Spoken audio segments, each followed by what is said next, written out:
Assalamualaikum warahmatullahi taala wabarakatuh. Al-Fatihah. A'udzu minasyaitonir rajim. Bismillahirrahmanirrahim. Alhamdulillahi rabbil alamin. Arrahmanir rahim.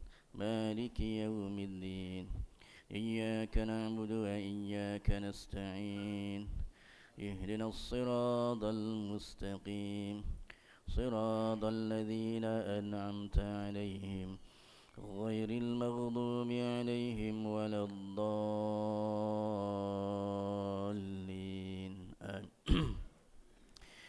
بسم الله الرحمن الرحيم إن الحمد لله نحمده ونستعينه ونستغفره ونعوذ بالله من شرور أنفسنا ومن سيئات أعمالنا من يهده الله فلا مضل له ومن يضلل فلا هادي له أشهد أن لا إله إلا الله وأشهد أن محمدا عبده ورسوله سبحانك لا علم لنا إلا ما علمتنا إنك أنت العليم الحكيم ولا حول ولا قوة إلا بالله العلي العظيم اللهم نور قلوبنا بنور هدايتك كما نورت الأرض بنور شمسك أبدا أبدا برحمتك يا أرحم الراحمين اللهم صل على محمد وعلى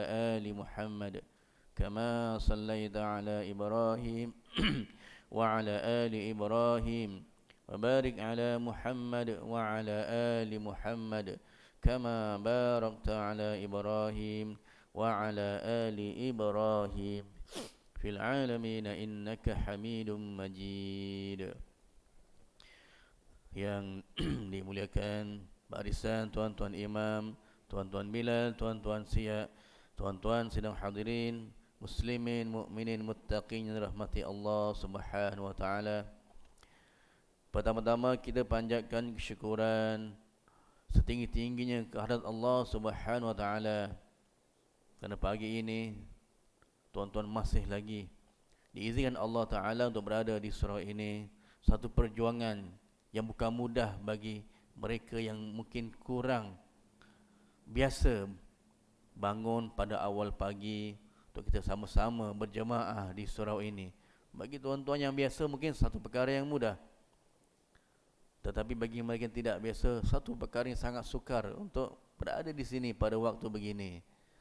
Dan ini adalah satu nikmat daripada Allah Ta'ala, di mana Allah berikan kenikmatan, nikmat kita merasa tenang dan gembira dengan bangun pagi, dan merasa tenang, gembira, jiwa yang bersih kita bawa ke surau ini mudah-mudahan untuk kita berjemaah. Dan insyaAllah kita sambung kuliah pada pagi ini, walaupun kuliah gantian sebab penceramahnya tak hadir pada pagi ini.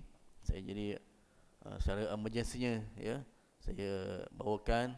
InsyaAllah pagi ini saya membawa 100 pesanan Rasulullah sallallahu alaihi wasallam untuk kita titipkan dalam jiwa kita dan kita bawakan dalam kehidupan kita, supaya kehidupan kita lebih baik daripada semalam, hari ini lebih baik daripada kemarin, hari ini lebih baik daripada semalam, dan esok lebih baik daripada hari ini, insyaAllah. Tuan-tuan sedang hadirin, hadirat muslimin muslimat.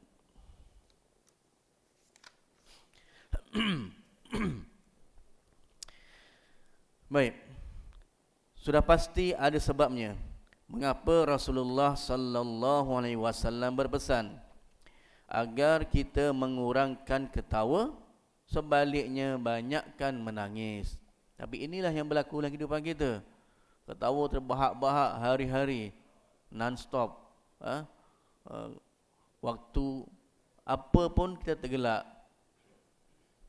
Dalam keadaan lawak pun kita gelak. Dalam keadaan kuliah pun kita nak yang tergelak. Kalau kuliahnya serius sangat pun kita tak seronok. Jadi asyik nak gelak-gelak. Satu kehidupan yang biasa dalam jiwa kita. Tak ada masalah tuan-tuan. Bukan tak boleh gelak. Cuma berpada-pada nak gelak tu. Ya, ini tergelak-gelak, terbahak-bahak, dah macam nak terkeluar anak tekak. Ya. Bahkan Gelak ketawa ini menjadi satu industri. Gelak ketawa ini menjadi satu industri yang menguntungkan. Sebab itulah ada cerita Maharaja Lawak Mega, ada Maharaja Lawak. Program itu tak memerlukan intelektual yang tinggi. Bukan nak masuk acara itu memerlukan mesti ada ijazah sarjana muda baru boleh masuk. Siapa saja boleh masuk. Janji boleh buat lawak dan boleh buat orang ketawa. Maka dapatlah hadiah yang besar. Tuan-tuan pun tahu jumlahnya berapa kan hadiahnya? 500 juta. Pemenang MLM, bukan multi level marketing ya. Maharaja Lawak Mega, hadiah pertama ialah RM500,000. Hanya dengan kerjanya membuat orang ketawa. Lumayan tuan-tuan. Majlis ilmu yang penuh dengan intelektual pun tidak begitu dia punya ganjaran dan bayaran. Seolah-olah nak menunjukkan bahawa tingginya nilai sesuatu yang tidak ada ilmu itu berbanding majlis ilmu itu sendiri. Tapi itulah hakikatnya kehidupan kita sekarang ini. Namun Rasulullah berpesan, kita kena banyakkan menangis, bukan banyakkan ketawa. Dalam kehidupan seharian, kita sendiri lebih banyak ketawa jika dibandingkan dengan menangis. Di dalam masa sebulan, berapa kalikah kita menangis? Ketawa sering kali dikaitkan dengan perkara yang menggembirakan, manakala menangis pula berkait dengan kesedihan.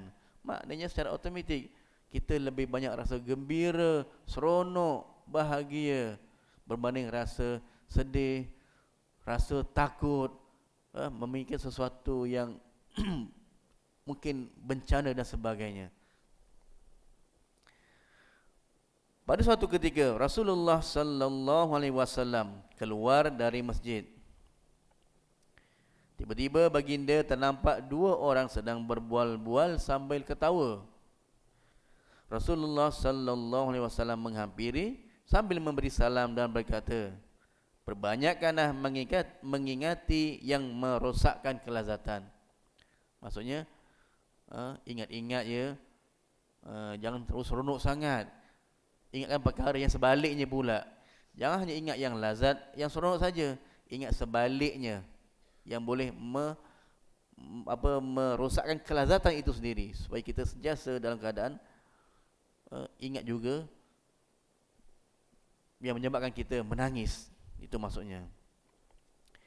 Lelaki itu bertanya, apakah yang merosakkan kelazatan? Nabi menjawab, mati.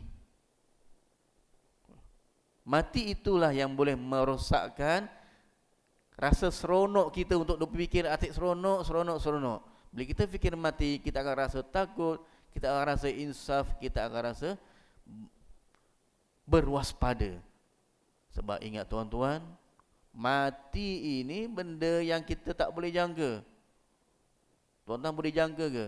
Confirm umur saya sampai tahun depan. Siapa boleh bagi jaminan? Tak ada jaminan. Ada yang berani? Tak berani.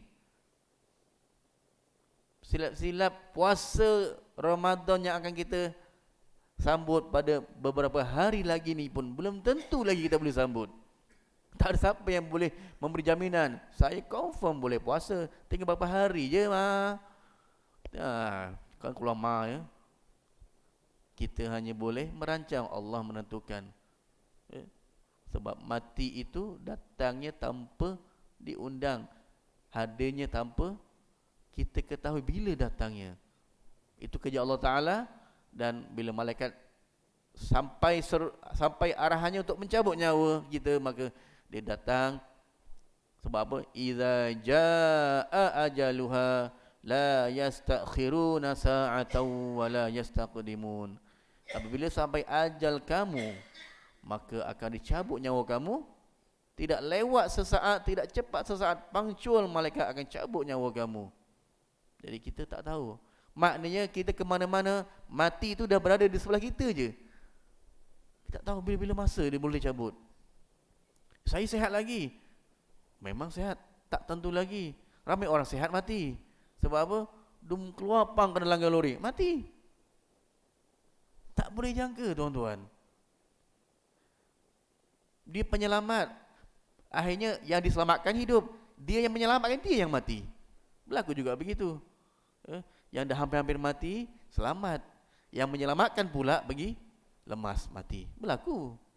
Jadi kita tak boleh jangka benda mati ini benda yang kita tak tahu ajal maut di tangan Allah Taala. Kita hanya bersedia. Dan itu jugalah yang Imam Al-Ghazali katakan bahawa apa perkara yang paling hampir dengan kita, maka matilah jawapannya. Perkara yang paling hampir, dia berada di belakang kita dan bila-bila masa saja dia akan datang kepada kita. Jadi kita kena bersedia. Kalau itulah yang kita fikirkan, maka kita taklah terlalu sangat berseronok. Takut tengah berseronok, time tu kita mati. Tengah berjoget, time tu juga kita mati. Tengah buat bahak mati. Mati dalam keadaan mata terbeliak, mulut tenganga begitu. Ya tak tentu. Jadi kita mintalah sebablah kita selalu berdoa supaya Allahumma khtim lana bihusnil khatimah wala takhtim alaina bisu'il khatimah. Itu kita mohon pengakhiran yang baik. Allahumma khtim lana bihusnil khatimah, pengakhiran yang baik. Wala takhtim alaina bisu'il khatimah, dan jangan mengakhiri hidup kami dengan cara yang tidak baik. Ya, husnul khatimah, bukan su'ul khatimah. Itu yang kita mohon. Doa tu hari-hari kita baca. Sebagai permohonan kita pada Allah Ta'ala, mudah-mudahan kita mati dalam keadaan yang baik. Seronok kita dengar bila dengar kes mati ketika sujud, sembahyang sujud, mati. Ada yang tengah berceramah pun boleh mati. Senangnya pula tengok orang mati.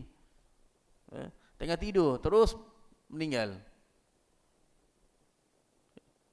Walau bagaimanapun, ya, kematian itu dan kehidupan selepas mati itu bukan semata-mata ditentukan oleh bagaimana dia mati, ya. Sebab kita selalu terpengaruh dengan keadaan bagaimana kalau dia matinya begitu, ini banyak dosa ni, ini ahli neraka ni. Kita kerap menilai seseorang dengan keadaan begitu, ya.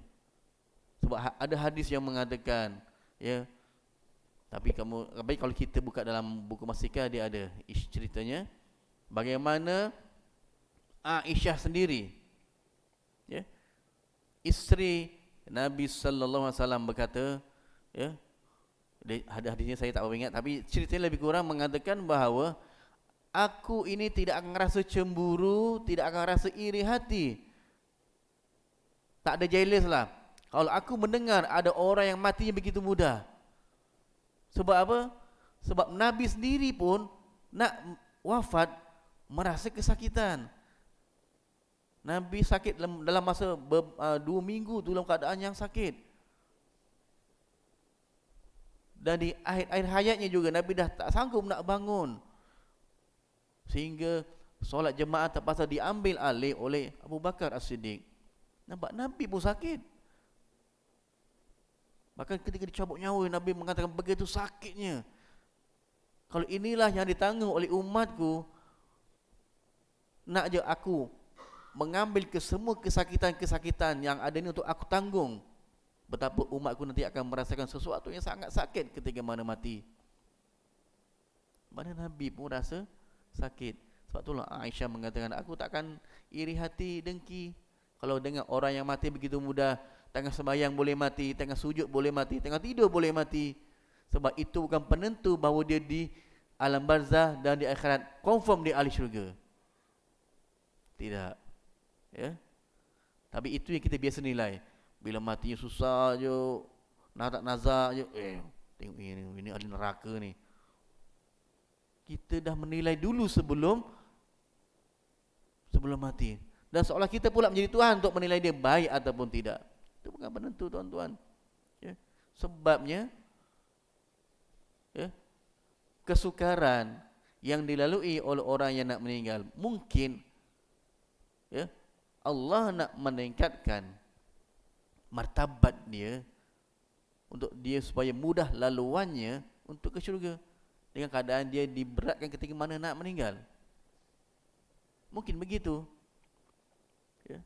Jadi mana tidak ada apa ketentuan berdasarkan bagaimana seseorang itu mati, ya. Sebab itu kerja Allah Ta'ala, kita tak boleh nak menilai baik atau buruk. Walaupun nampak dalam keadaan macam tidak begitu baik, kita doakan yang baik, sebab hanya Allah saja yang tahu. Allahumma ighfir lahu warhamhu wa'afi wa'fu anhu. Semua kita niatkan yang baik pada semua jenazah yang meninggal. Baik. Rasulullah sallallahu alaihi wasallam pun keluar dari masjid dan ternampak beberapa orang sedang bergelak ketawa.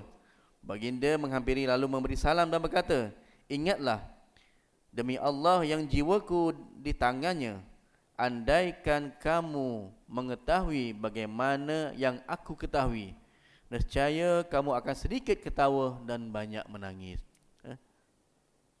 Yang tadi Rasulullah tegur dua orang yang berbicara sampai terbahak-bahak. Nabi tegur, ingat mati. Yang kedua ini, Nabi keluar masjid, jumpa sekumpulan orang bergelak ketawa. Nabi kata apa? Kalaulah kamu tahu apa yang aku tahu sekarang ni, kamu akan banyak menangis, bukan banyakkan ketawa. Ya. Yang pula ni tuan-tuan lepas ni keruk je muka. Kenapa? Tak boleh ketawa-ketawa. Bukan tak boleh ketawa. Nabi pun ketawa, cuma berpada-padalah, jangan sampai begitu teruk nak ketawa. Macam nak tercekik boleh ketawa. Ya, Nabi pun ketawa, tersenyum, nampak gigi dan sebagainya. Ya, kita ketawa dalam keadaan yang biasa. Ada beberapa sebab mengapa kita digalakkan menangis. Antara sebabnya, pertama, memikirkan dosa-dosa yang telah dilakukan dan tidak diketahui sama ada dosa itu telah dimaafkan ataupun tidak. Hidup kita hari-hari penuh dengan dosa, tuan-tuan. Tuan-tuan bangun daripada awal pagi tu pun kadang dah buat dosa. Ya, dosa hati. Bangun pagi ni, tuan-tuan memang niat dah bagus dah mula. Tengok jam, 5:30 aku nak bangun ni, nak sempat juga ni tahajud ni. Hati tu dah bagus dah. Tahajud. Buka WhatsApp. Siapa hantar ni? Hantar 3 pagi, 4 pagi.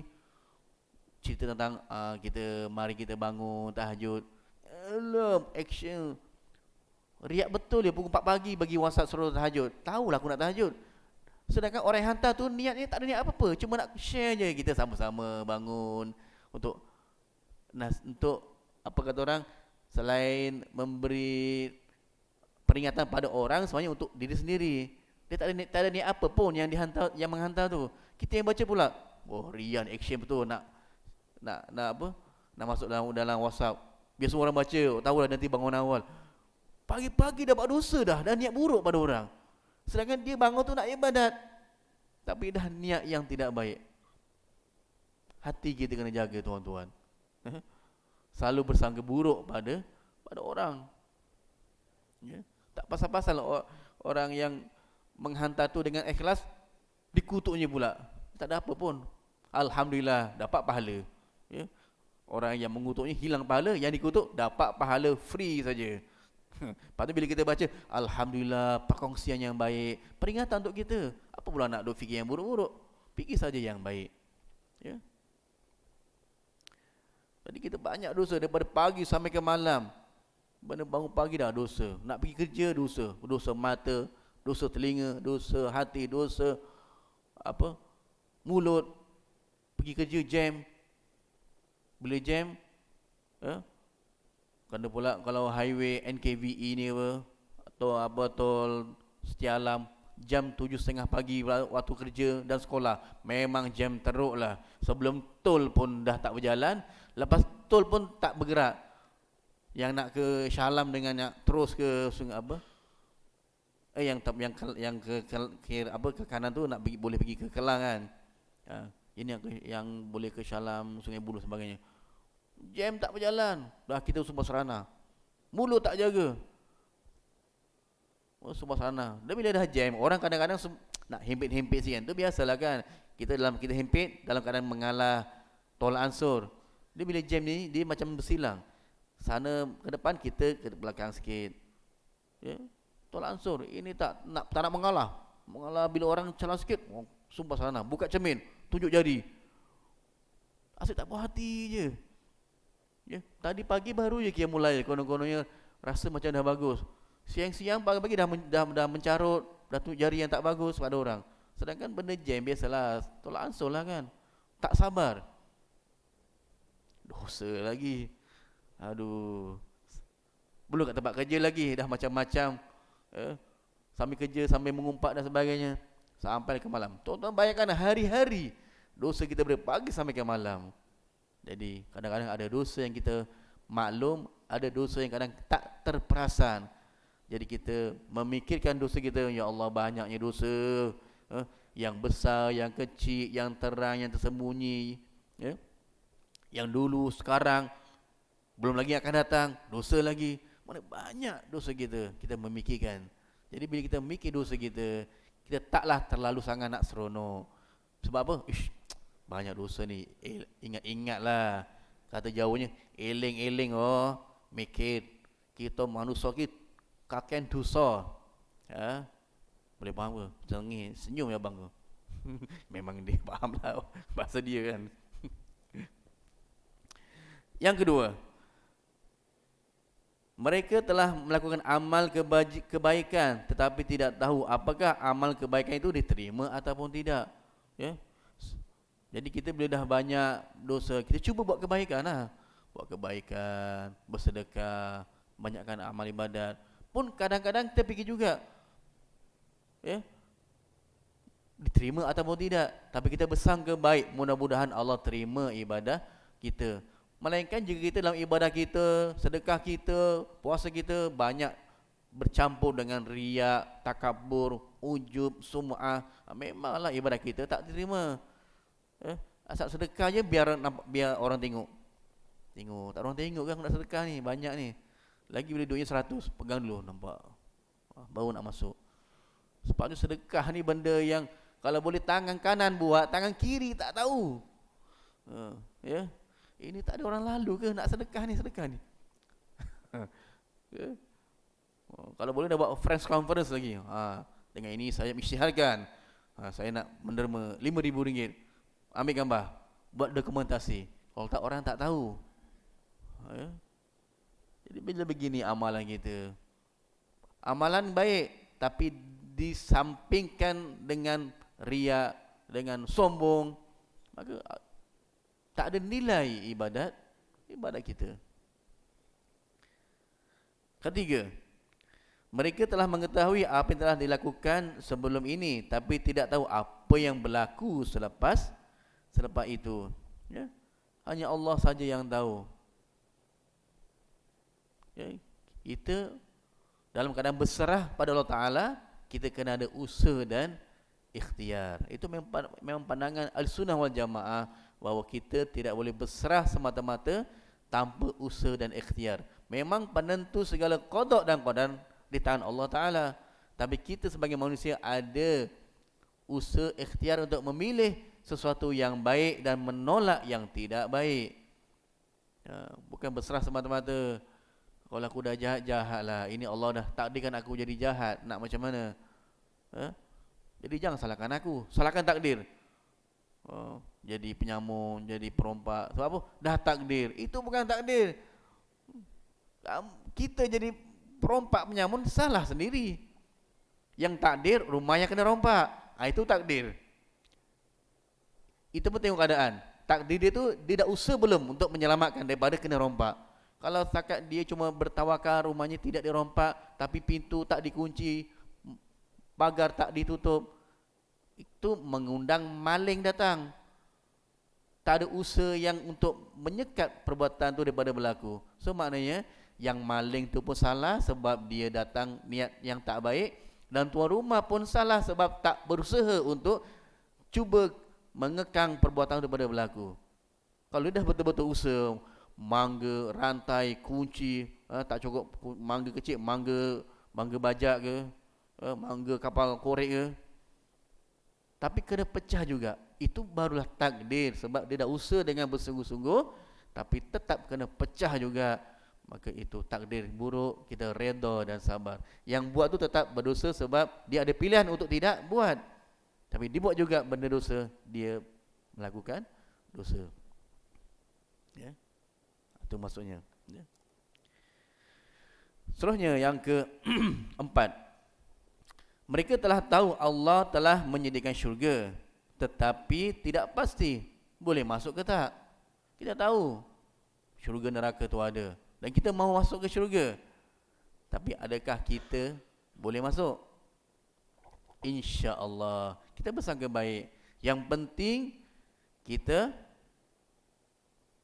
laksanakan apa saja perintah Allah Ta'ala dengan sebaik-baiknya. Buat apa yang disuruh, tinggalkan yang dilarang, InsyaAllah. Tapi kalau buat yang dilarang, tinggalkan yang disuruh, macam mana nak dapat pahala, nak dapat syurga? Ataupun kadang kita ni buat yang disuruh, tapi buat juga yang dilarang. Sekali jalan, pahala pun buat, dosa pun buat. Tengoklah timbang tariknya bagaimana. Kalau dosanya lebih banyak daripada pahala, pun ke neraka juga. Kita ni, ya, sebab syurga itu adalah syurga Allah Ta'ala. Harganya mahal. Sebab bukan syurga bapak kita. Kalau syurga bapak kita senang, elok-elok pak, nak order satu syurga, senang kalau bapak kita punya. Sebab Allah yang punya, maka kita kena ikut peraturan Allah Ta'ala. Ini peraturan tak nak ikut, larangan dilanggar. Tapi doa, ya Allah, masukkan aku ke syurga Firdaus. Syurga Firdaus yang tertinggi, level para nabi dan rasul. Dia punya apa? Kehendak bukan main tinggi, tapi amalannya hampir. Mari kita tingkatkan amal ibadah kita. Sebab harganya tinggi, tuan-tuan. Tuan-tuan nak pergi masuk tandas awam tu, yang tempatnya busuk kan. Ada tandas yang cantik sampai tuan-tuan boleh tidur dalam tu. Kalau ada pun mungkin 1.5 juta kot mungkin. Tandas yang cukup cantik sampai tuan-tuan boleh tidur dalamnya. Mungkin kalau ada pun 1 juta dalam 1 juta kot. Tapi kebanyakannya tandas itu kotor, busuk, dan tuan-tuan pun tak lalu lama-lama. Kalau boleh secepat mungkin. Masuk pun stres je, alah, dengan baunya, dengan macam-macam. Tapi sebab rasa lega sikit, sebab apa? Ada gambar, tulisan lega. Kita baca pun rasa lega pula. Nasib baik ada bantuan ilustrasi ya, yang menunjukkan lega. Kita rasa lega, alhamdulillah, bantuan sikit. Tapi nak bagi tahu tuan-tuan, tempat yang busuk begitu pun kita kena bayar. Mana ada harga, ada nilai. Ini kan pula syurga Allah Ta'ala yang penuh nikmat. Takkan nak masuk free-free macam tu je. Mesti ada syarat, mesti ada dia punya peraturan, iaitu taat perintah Allah Subhanahu wa Ta'ala. Yang kelima, mereka tidak tahu apakah Allah redha dengan apa yang dilakukan atau murka kepadanya. Ya? Nak tahu redha tak redha, mana janganlah langgar perintah Allah Ta'ala. InsyaAllah Allah redha dengan kita. Dan satu lagi tuan-tuan, kalau kita masih ada mak bapa, ada orang tua, pastikan kita juga mendapat redha kedua ibu bapa kita, tuan-tuan. Kalau kita hanya menjaga redha Allah Ta'ala, banyakkan ibadat, banyakkan solat, tetapi hubungan dengan mak bapak kita tak baik, tuan-tuan, maka Allah akan mengikut redha mak bapak kita. Sebab apa? Allah sebut radallahu radal walidain. Redha Allah itu mengikut redha mak bapak. Kalau kita dengan mak bapak tak baik, maka sembahyang ibadat kita tu seolah macam tak ada nilai. Sebab apa? Sebab kamu dengan mak ayah kamu tak jaga, mak ayah kamu tak redha kamu, maka aku pun takkan pandang kamu. Jaga dulu mak ayah kamu. Ya, sebab bila ada mak ayah ni, satu nikmat, ya, bagi yang dah tak ada mak ayah, ya, kita doakanlah yang baik supaya mereka bahagia di sana. Yang masih ada, berbaktilah, ya. Kalau mereka sihat, alhamdulillah. Kalau mereka tak sihat, kena jaga. Kita rasa macam menyusahkan. Sebenarnya Allah nak bagi kita pahala dengan menjaga orang tua. Kadang-kadang memang mereka ni apa, seolah mencabar kesabaran kita tuan-tuan. Ya, dengan jaga orang yang dah tua, sakit sebab tu, ya, kita dah punyalah jaga baik-baik, kadang kena sumbah seranah lagi. Dia sakit. Ya, bila sakit kita kena sumbah seranah. Kita kadang apa sakit hati juga. Tapi sabarlah, ya. Sebab Allah nak memberi kita pahala. Allah nak meningkatkan martabat kita dengan diberinya mak ayah yang mungkin tidak sihat, supaya kita berbakti sementara mereka masih hidup. Sebab itulah dikatakan lubuk pahala dan syurga bagi orang yang betul-betul menjaga orang tua. Ya. Di mana tengoklah bagaimana kalau dia orang sihat, alhamdulillah. Kalau tak sihat, jaga pun alhamdulillah. Sebab Allah dah tentukan kepada kita apa yang terbaik. Mungkin bagi mereka yang diberi mak ayah yang sihat sampai akhir hayatnya, mungkin dulu masa muda dia dah berbakti, di tuanya dalam keadaan yang tidak begitu menyusahkan. Tapi bagi mereka yang mungkin mudanya tak sempat nak berbakti, di hari tuanya Allah bagi peluang. Nah, berbaktilah kamu pada orang tua kamu. Dulu muda kamu sibuk sangat, ya. Dahlah kecil-kecil dah. Contohlah dah duduk asrama, lepas asrama kerja, lepas kerja kahwin, duduk pula jauh-jauh, tak pernah tak ada masa dengan mak ayah. Jadi bila ayah dah tua ni, kita mungkin pun dah dewasa, ya. Mungkin kita pun dah nak pencen, mak ayah dah tua sangat. Dibagi peluang kita inilah mungkin waktu terbaik untuk kita berbakti. Mungkin, ya, itu percaturan Allah Ta'ala yang kita kadang-kadang tak terfikir. Dan itulah mungkin yang terbaik bagi kita. Oleh itu, sama-samalah kita bermuhasabah diri. Adakah kita tergolong dalam kalangan orang-orang yang banyak ketawa ataupun menangis? Adakah amal ibadah kita ini sudah cukup banyak dan telah pastikan bahawa tempat kembali kelak ialah syurga, sehingga kita terus berterusan gembira dan gelak ketawa? Mari kita kena fikirkan, ya. Sebab apa pun kita mau kembali pada syurga Allah Ta'ala. Sebab itu tempat asal kita, tuan-tuan. Bapa kita Nabi Adam daripada syurga. Jadi kita pun nak kembali ke tempat asal kita, syurga, ya. Kita pada Meru, apa pun nak kembali ke Meru. Walaupun duduk jauh di Kanada sana, di Amerika, jauh di sudut hati dia pasti teringin akan kembali ke tanah air, kembali ke Meru juga. Walau jauh mana pun kita pergi, itu main sentimen kita kembali ke kampung, kembali ke tempat asal. Ni lagi dah nak puasa kan, tunggulah puasa dan nak raya nanti. Betapa mereka nak balik kampung, ya. Tak boleh nak elak isu jam di jalan raya, balik kampung raya tak boleh nak buat apa dah. Sebab sentimen nak balik kampung, nak beraya, memang jam. Jalan nak balik ke Kelantan sampai 18 jam. 18 jam saya tak boleh jaga, tak boleh bayang macam mana punya, ya. Bawa kereta 4-5 jam pun dah rasa lama betul lah 4-5 jam. Tapi mereka dah biasa balik Kelantan malam raya sampai 18 jam, 20 jam pun ada. Biasa. Mereka dah biasa dah. Alah, bisa Tegal biasa. Kan dulu ada Najmi kan, AJK Suraluan, kalau tuan-tuan masih ingat. Dia balik Kelantan, dia cakap pernah sampai 18 jam. 16 jam tu biasalah, ya. Kena pula dengan jam. Ada pula kereta rosak. Aksiden lagi. Memanglah. Daripada sahur kat kereta, buka masih di kereta lagi. Dia bergerak sebelum sahur dan sahur dalam kereta, sampai berbuka dalam kereta lagi. Tak sampai destinasi, ya. Sebab kita nak kembali ke tempat kita, ya.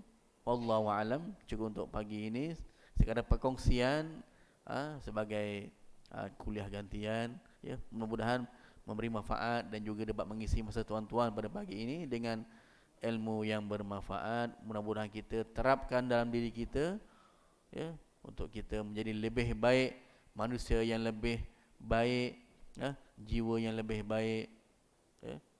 Dan kita mau kembali pada syurga Allah Subhanahu wa taala insyaallah jika kita ditarik nyawa kita suatu hari nanti.